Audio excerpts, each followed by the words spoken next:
Good Tuesday afternoon, and thank you for joining us for 22 News at 4 o'clock. I'm Nick Oresco. Some towns today got up to 70 degrees, so let's bring in 22 News Storm Team meteorologist Brian Lapis. Now, a lovely afternoon out there, Brian. Nice and dry, some clouds, but overall pretty perfect. Yeah, I think this kind of weather, this mixture of sun and clouds and fair, I call it temperate, but temperatures around 70 degrees, it's going to continue through much of the week. So at the very least, dry weather continues. And right now we have no major traffic problems. So it's a win-win.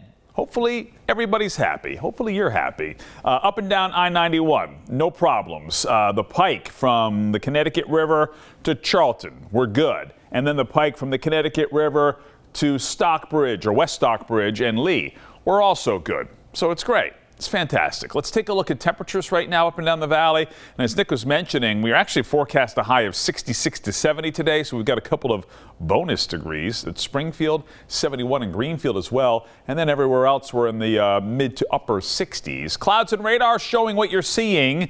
Mixture of sunshine and clouds out there this afternoon.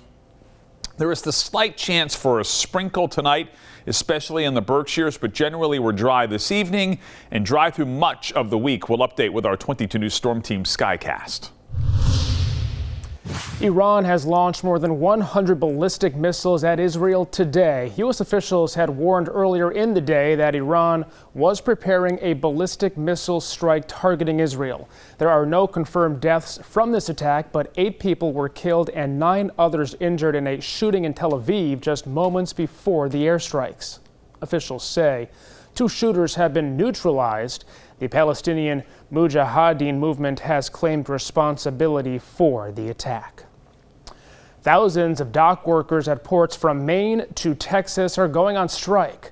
The contract between the ports and about 45,000 members of the International Longshoremen's Association expired at midnight. The longshoremen are asking for more pay and less automation. The strike is the first at these ports since 1977 and has the potential to cost the economy up to $5 billion a day. Experts say consumers will likely begin feeling the impacts of the strike within a couple of days. At least 130 people have been confirmed dead so far as a result of Hurricane Helene. From Virginia to Florida, tens of thousands remain without power. A crisis is unfolding in western North Carolina, where residents are still stranded by washed-out roads. Helene made landfall in Florida last Thursday as a powerful Category 4 storm with winds of more than 100 miles per hour. President Joe Biden plans to visit North Carolina tomorrow to assess the damage, followed by trips to Georgia and Florida. Steward Healthcare CEO Ralph De La Torre has filed a lawsuit against a U.S. Senate committee that pursued contempt charges against him. The suit named nearly all members of the Health, Education, Labor, and Pensions Committee, which has investigated Steward's bankruptcy, and subpoenaed De La Torre to testify before them. The lawsuit claims that the lawmakers are unlawfully violating De La Torre's Fifth Amendment rights. He is asking the court to declare that the subpoena and the vote to hold him in contempt unconstitutional. Back now with 22 News Storm Team meteorologist Brian Lapis. Good morning. Looks like the rest of this week, as you mentioned before, looks pretty good. Yeah, it does. Fairly quiet weather, nothing extraordinary, which is kind of nice. So we're going to go play it right down the middle here.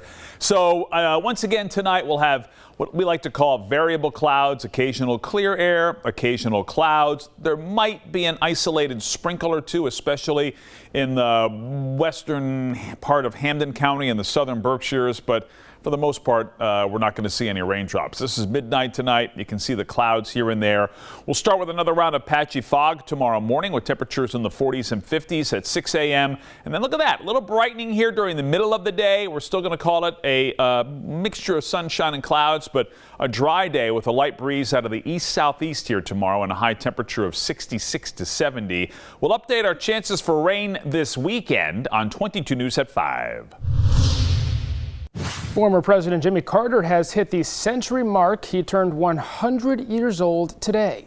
The 39th president remains under home hospice care, celebrating in the same South Georgia town where he was born in 1924. Carter survived a cancer diagnosis at the age of 90, then several falls and a hip replacement in his mid-90s before announcing at 98 that he would enter hospice care. He's already the longest living of the 45 men to serve as commander-in-chief.